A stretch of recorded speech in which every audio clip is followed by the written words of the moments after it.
Deputy CM Pawan Kalyan వరుస సమీక్షలతో బిజీగా ఉన్నారు. తనకు కేటాయించిన శాఖలను పూర్తిగా అధ్యయనం చేస్తున్నారు. శాఖలపై పూర్తిగా అవగాహన తెచ్చుకునేందుకు లోతుగా అధ్యయనం చేస్తున్నారు. శాఖల స్థితిగతులు, నిధులు, కొత్తగా తీసుకోవాల్సిన నిర్ణయాలపై పవన్ సమీక్షలు చేస్తున్నారు. ప్రస్తుతం గ్రామీణ నీటి సరఫరా, పంచాయతీరాజ్, ఇంజనీరింగ్ విభాగం ఉన్నతాధికారులతో డిప్యూటీ సీఎం పవన్ సమావేశమయ్యారు.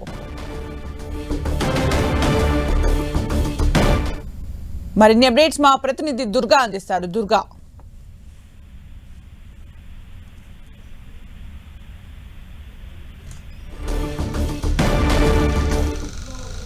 రైట్, ఇక మరిన్ని అప్డేట్స్ మా ప్రతినిధి దుర్గా అందిస్తారు. దుర్గా,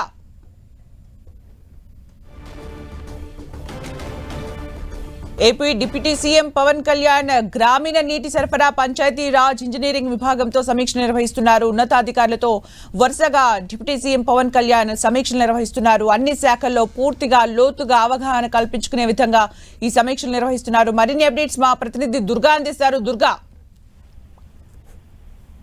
సుమిత్ర డిప్యూటీ సీఎం గా బాధ్యతలు స్వీకరించినప్పటి నుంచి కూడా వరుసగా తనకు కేటాయించినటువంటి కీలకమైనటువంటి శాఖలకు సంబంధించి వరుస సమీక్షా సమావేశాలు నిర్వహిస్తూ డిప్యూటీ సీఎం పవన్ కళ్యాణ్ చాలా బిజీగా గడుపుతున్నారు. ప్రతిరోజు కూడా తన క్యాంప్ కార్యాలయంలో అన్ని శాఖలకు సంబంధించి, శాఖల్లో ఉన్నటువంటి విభాగాలకు సంబంధించి ఆయన ఉన్నతాధికారులతో సమీక్ష సమావేశాలు నిర్వహిస్తున్నారు. తాజాగా అయితే గ్రామీణ నీటి సరఫరా అలాగే పంచాయతీరాజ్ ఈ రెండు డిపార్ట్మెంట్లకు సంబంధించినటువంటి ఇంజనీరింగ్ విభాగం ఉన్నతాధికారులతో డిప్యూటీ సీఎం పవన్ కళ్యాణ్ ప్రస్తుతం అయితే సమీక్ష అనేది నిర్వహిస్తున్నారు. ఈ రెండు విభాగాలకు సంబంధించి తీసుకోవాల్సినటువంటి జాగ్రత్తలు, అదేవిధంగా రానున్న రోజుల్లో ప్లానింగ్ ఏ విధంగా ఉండాలనే దానికి సంబంధించి కూడా పవన్ కళ్యాణ్ అధికారులకు దిశానిర్దేశం చేస్తున్నారు. వీటితో పాటు మిగిలినటువంటి అన్ని శాఖలకు సంబంధించి కూడా పూర్తిగా అధ్యయనం అయితే పవన్ కళ్యాణ్ చేస్తున్నారనే చెప్పాలి. ఎందుకంటే ప్రతి శాఖలో ఉన్నటువంటి విభాగాలకు సంబంధించి వేరువేరుగా అధికారులను పిలిపించి పవర్ పాయింట్ ప్రజెంటేషన్ కూడా తీసుకుంటున్నారు. నిన్న స్వచ్ఛ ఆంధ్ర కార్పొరేషన్ కి సంబంధించి కూడా పవర్ పాయింట్ ప్రజెంటేషన్ తీసుకున్నారు. అంతకు ముందు మున్సిపాలిటీ సంబంధించి ఏదైతే గ్రామీణాభివృద్ధి శాఖలతో పాటు మున్సిపాలిటీల్లో నీటి సరఫరాకు సంబంధించినటువంటి పవర్ పాయింట్ ప్రజెంటేషన్ కూడా పవన్ కళ్యాణ్ తీసుకున్నారు.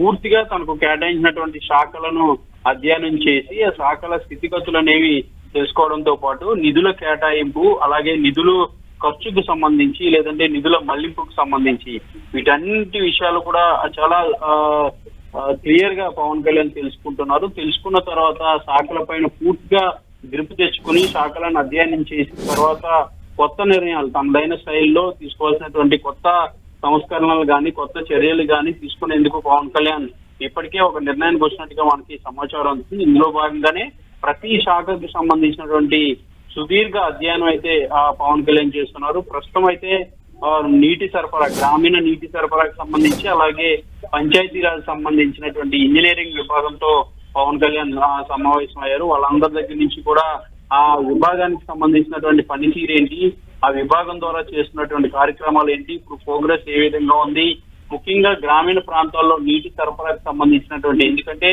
చాలా వరకు కొన్ని ప్రాంతాల్లో వర్షాకాలం కూడా వస్తుంది కాబట్టి అంటువ్యాధులు అలాగే విష జ్వరాలు కూడా ప్రబలే ప్రమాదం ఉంది. కాబట్టి నీరు కలుషితం కాకుండా స్వచ్ఛమైనటువంటి నీరుని అందించాలనే లక్ష్యంగా ఒక యాక్షన్ ప్లాన్ కూడా సిద్ధం చేస్తున్నారు. ఇందులో భాగంగానే పవన్ కళ్యాణ్ పూర్తిగా ఈ శాఖలకు సంబంధించి అధ్యయనం చేయడంతో పాటు అక్కడ ఉన్నటువంటి లోటుపాట్లు, ఉన్నటువంటి స్థితిగతులు వీటన్నింటి నేపథ్యంలో అధికారులతో చర్చిస్తున్నారు.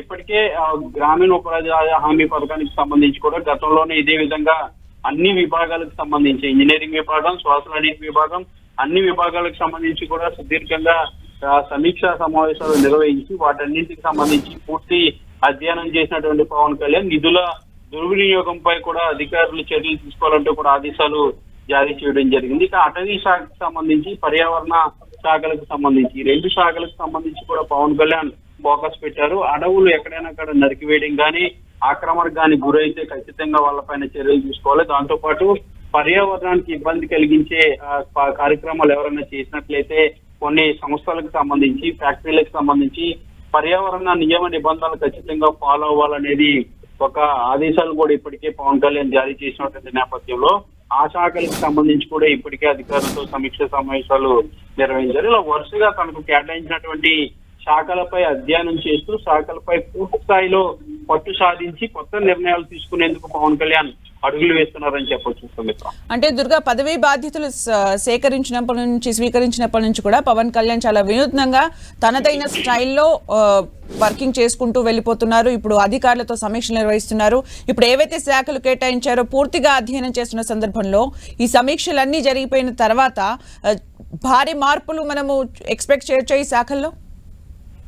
ఖచ్చితంగా పవన్ కళ్యాణ్ ఇప్పుడైతే ఆయనకి పాలనా విషయాలన్నీ కూడా కొత్త కాబట్టి శాఖలు ఏవైతే కేటాయించారో ఈ శాఖలు అనేవి చాలా పెద్ద శాఖలు. పంచాయతీరాజ్, అలాగే గ్రామీణాభివృద్ధి శాఖ, పర్యావరణ శాఖతో పాటు అటవీ, శాస్త్ర సాంకేతిక శాఖలతో పాటు గ్రామీణ నీటి సరఫరాకు సంబంధించినటువంటి శాఖలు ఇవన్నీ కూడా గ్రామాలతో ముడిపడి ఉన్నాయి, పంచాయతీలతో ముడిపడి ఉన్నటువంటి శాఖలు. దాంతో పాటు కేంద్రం నుంచి పెద్ద ఎత్తున నిధులు సమకూరే శాఖలు కూడా ఇవే కావడంతో ఆ నిధులన్నీ ఏ విధంగా వినియోగించాలి, గతంలో వచ్చినటువంటి నిధులను ఏ విధంగా వినియోగించారు, అప్పుడు నిధులు ఏమైనా పక్కదారి పట్టించారా, ఆ పక్కదారి పడితే ఎవరి ఆదేశాల మేరకు ఆ నిధులు పక్కదారి వెళ్ళాయి, వీటన్నింటి నేపథ్యంలో ఒక అధ్యయనం అయితే పవన్ కళ్యాణ్ చేస్తున్నారు. ఇప్పటికే కేంద్రం నుంచి వస్తున్నటువంటి నిధులు అనేవి కూడా సిఎఫ్ఎంఎస్ కి మళ్లించడం పట్ల గతంలో ఆగ్రహం వ్యక్తం చేశారు. నిన్న స్వచ్ఛాంధ్ర కార్పొరేషన్ లో కూడా నిధులు లేకపోవడం పట్ల కూడా పవన్ కళ్యాణ్ ఆగ్రహం వ్యక్తం చేశారు. వీటన్నింటికి సంబంధించి ఒక నివేదిక కూడా ఇవ్వాలంటూ ఇప్పటికే అధికారులకు ఆదేశించిన తర్వాత ఈ నివేదిక వచ్చిన తర్వాత కొత్తగా తాను వచ్చిన తర్వాత సంస్కరణ ఏం తీసుకురావాలి, కొత్త నిర్ణయాలు. Thank you Durga for the updates.